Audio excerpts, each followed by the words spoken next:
કે જો કદાચ આપણને સદગુરુ મહારાજે પરમાત્માની કૃપાથી આવું સુંદર પવિત્ર જો શરીર આપ્યું હોય અને શરીરની અંદર કોઈ જાતની 10 ઇન્દ્રિયોમાંથી કોઈ જાતની ખોટ ન હોય, આવું સુંદર શરીર મળ્યું હોય, સુંદર પરિવાર મળ્યો હોય, સારું કામ મળ્યું હોય, સંપત્તિ મળી હોય, આ બધું હોય પણ કદાચ ફૂલમાં સુગંધ ન હોય, આ બધું મળ્યું હોય પણ કદાચ ફૂલમાં સુગંધ ન હોય તો ફૂલ શું કામનું? તો આ બધું મળ્યું છે હોવા છતાં જો પરમાત્માનું નામ જો ન હોય તો શું કામનું? એમ સંતોનું કહેવું છું. એ સંતોની વાત સંત મહાપુરુષોએ ખૂબ ખૂબ મહેનત કરી અને આ અગમ વસ્તુ જે કોઈને ગમ નથી એ વસ્તુ સદગુરુ મહારાજ ગમ લાવવા માટે એક ભગીરથ પ્રયાસ કરી રહ્યા છે. એને જાણવાની જરૂર છે, કારણ કે જ્યાંથી આ શરીર જન્મ્યું એટલે જન્મવાનો પ્રોગ્રામ પડી ગયો.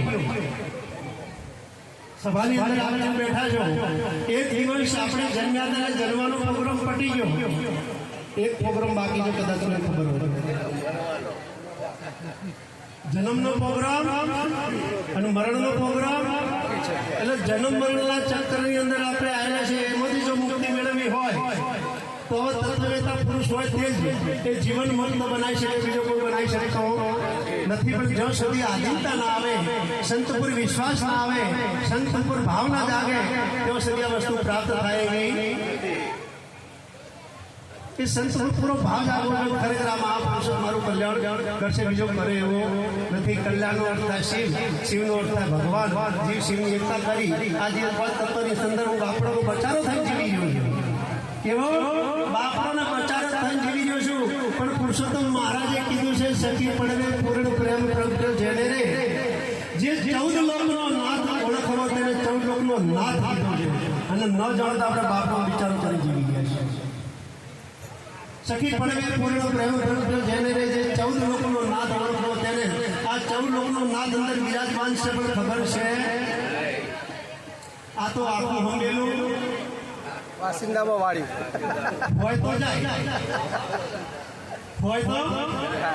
હોય તો કદાચ વાસિંદામાં જાય, પણ આવડું મોટું હવેલું વાસિંદામાં જાય તો એવી ભૂલ કહેવાય. અરે માણમાં ચાર તોલાની ભૂલ છે કરી લે વિચાર તો.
આપણી ભૂલ છે.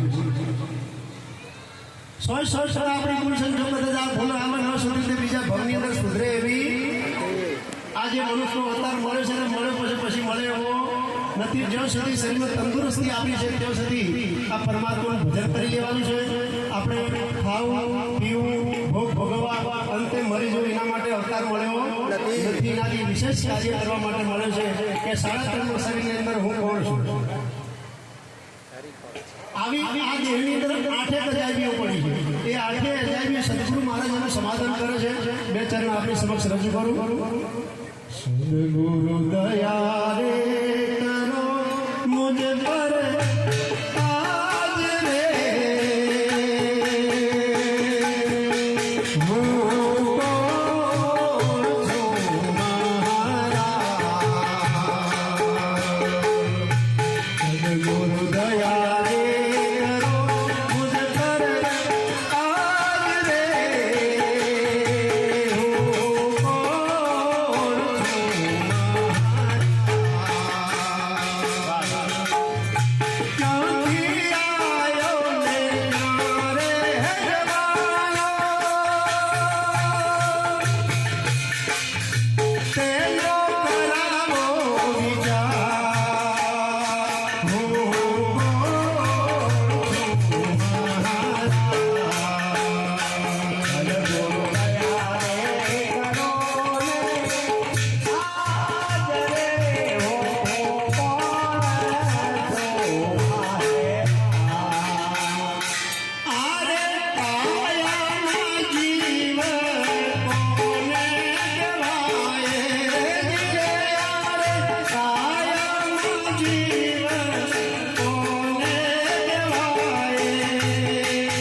આરે કાયાની અંદર એક જીવ છે.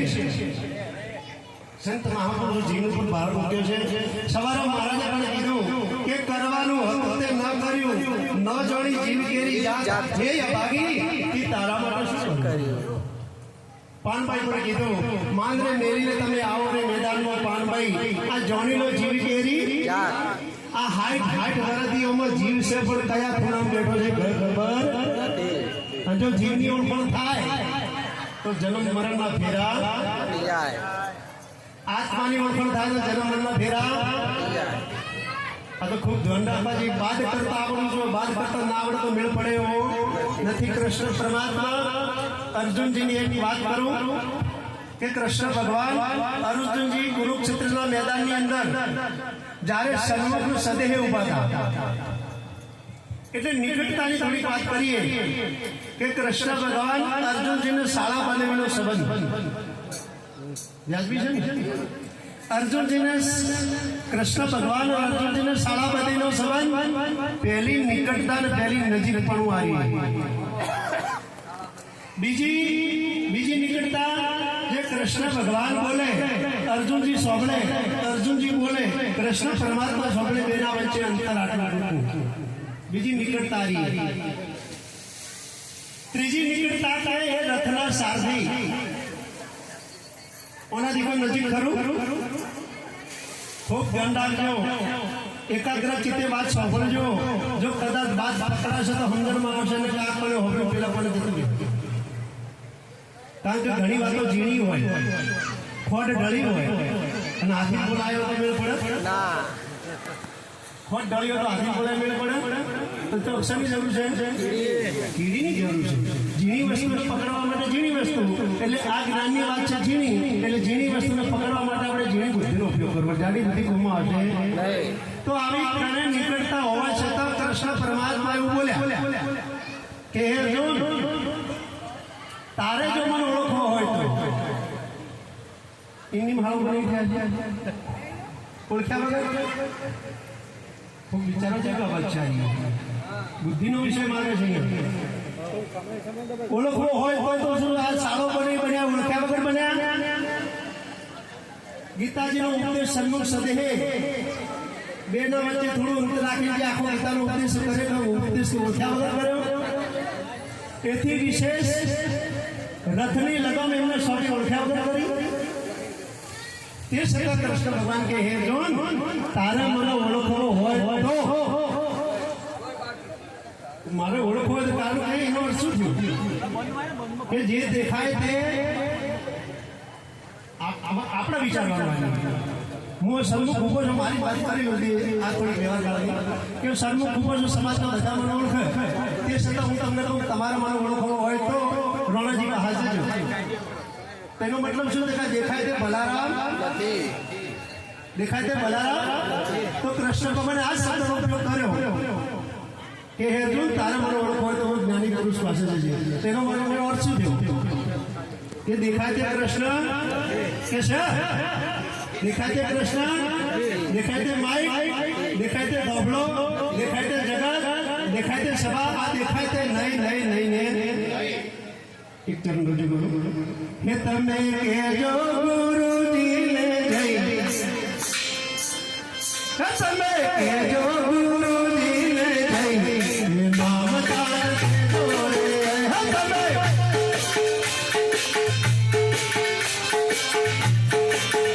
તમે કહેજો ગુરુજીને જય, નામ તાર તોરે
કે કૃષ્ણ ભગવાને જે નિયમ બનાવ્યો તો અર્જુન પૂરતો બનાવ્યો, વિશ્વ લઈને બનાવ્યો. વિશ્વને લાગુ પડે કે અર્જુનને લાગુ પડે? વિશ્વને લાગુ પડે ને. તો વિશ્વ માઇક આવે બાદ જાય તો તમારું માનવું છે આ માઇક નથી, હું માનવું છે કે બાકી રહે. આ તો આપણા ઘરની વાત નહીં. કૃષ્ણ ભગવાન બોલ્યા છે કે હે તું તારે મને ઓળખવો હોય તો કોઈ જ્ઞાની પુરુષ પાસે છે તો એનો મતલબ જેવું દેખાય છે કૃષ્ણ નહીં નહીં નહીં ને એનાથી કૃષ્ણ કંઈક જુદા છે. તો આ નિયમ બનાવ્યો કોઈ વિશ્વને લાગુ પડે કોઈ પેલા અર્જુનને લાગુ પડે તો દેખાય બલારામ ખરા, તો દેખાય રવણારામ ખરા, દેખાય તબલો ખરો, દેખાય માઇક ખરો, દેખાય જગત ખરો, દેખાય તે નહીં નહીં ને નહીં ઓના વિશે કરવું પડે કંઈક જુદી પડી હોય. એ વસ્તુને જાણવા માટે કોઈ જ્ઞાની પુરુષ પાસે એક વખત મરવું પડે, મર્યા છે મોક્ષ મળે એવો મરવું પડે ને, મર્યા છે મોક્ષ મળે એવો નથી. એટલે પ્રીતમ સાહેબ બોલ્યા અરે હરિનો માર્ગ છે સુરાનો, નથી કાયરનો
રાજા હતા, ચર્ચા કરવા નીકળ્યા, નગર ચર્ચા કરતા એક તિલક કરેલા ભગત હોવા મળ્યા.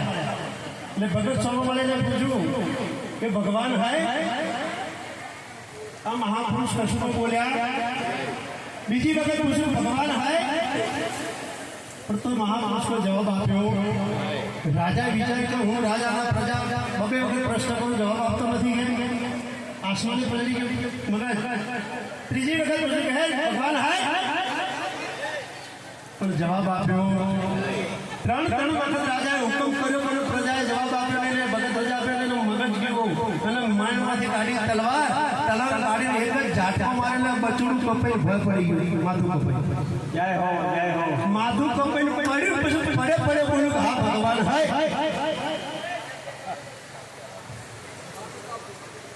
માથું કપાડવું પડશે કે ભગવાન હાય? રાજા કીધું પહેલા બોલે તો માથું ન કપાય પણ કે કપાયા શિવાય હાય એવું કહેવાય નહીં. ભગવાન સાહેબ એવું કહેવું હોય ને તો કપાયા શિવાય મેળ પડે એવો નથી. હવે છેલ્લું એક જ દ્રષ્ટાંત આપીને મારી વાણીને વિરામ આપીશ. એક જગ્યાએ નગરની અંદર કથા ચાલતી હતી અને કથાની અંદર વ્યાસ વિજયપતિ મહારાજની એવો સત્સંગની ધારા ચલાવી કે કથાનો જે સાત ગણેના જન્મ મરણના બંધન તૂટી જાય. બાવીસ સૌથી જાણો છો કથાનો જે સાત ગણેના જન્મ મરણના બંધન તૂટી જાય. એટલે પોજરામાં પોજરામાં પોપટ પણ કથા સાંભળી. સાંભળી